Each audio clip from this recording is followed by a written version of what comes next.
నమస్కారం welcome to reflection news నేను పుల్లూరు లోకేష్ వర్మ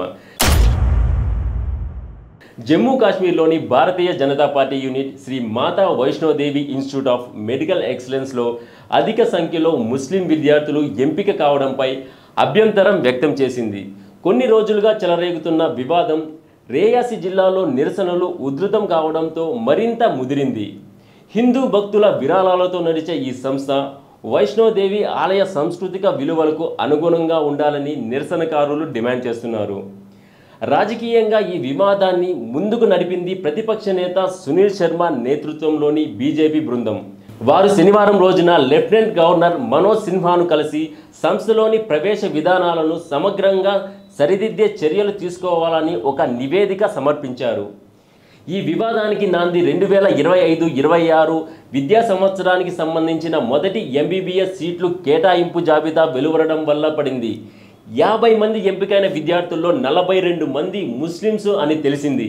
యువరాజ్పుత్ సభ, రాష్ట్రీయ బజరంగ్ దళ్ వంటి అనేక హిందూ సంస్థలు ఈ ఎంపికను వ్యతిరేకించాయి. దేవాలయం ఆధారిత సంస్థల్లో హిందూ విద్యార్థులను పక్కన పెడుతున్నారని వాదించాయి. వారాంతానికి ఈ నిరసనలు మరింత ఉధృతమయ్యాయి. Shri Mata Vaishnodevi institute of medical excellence campus వైపు కాత్రాలోకి నిరసనకారులు వెళ్ళగా వారిని అడ్డుకోవడానికి భద్రతా బలగాలు జోక్యం చేసుకోవాల్సి వచ్చింది. కేవలం 7 మంది హిందువులు మరియు ఒక సిక్ మాత్రమే ఎంపిక అయ్యారని, ఇది ఏమాత్రం అంగీకారం కాదని వారు డిమాండ్ చేశారు. బీజేపీ ఎమ్మెల్యే ఆర్ఎస్ పదానియా కూడా అదే అభిప్రాయం వ్యక్తం చేశారు.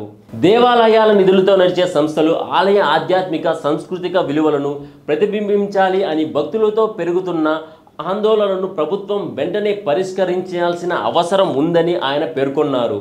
ఈ రాజకీయ కలకలం మధ్య Shri Mata Vaishnodevi institute of medical excellence స్పష్టమైన ప్రకటన చేసింది. అన్ని ప్రవేశాలు నీట్ దేశవ్యాప్తంగా నిర్వహించే పరీక్ష ఆధారంగా పూర్తిగా ప్రామాణికంగా జరిగాయని అధికారులు తెలిపారు. అయితే ఈ వివరణతో నిరసనకారులు అంగీకరించలేదు. సైన్ బోర్డు నిధులతో నడుస్తున్న సంస్థలో హిందూ సమాజానికి సముచిత ప్రాతినిధ్యం తప్పనిసరి అని వాదించారు.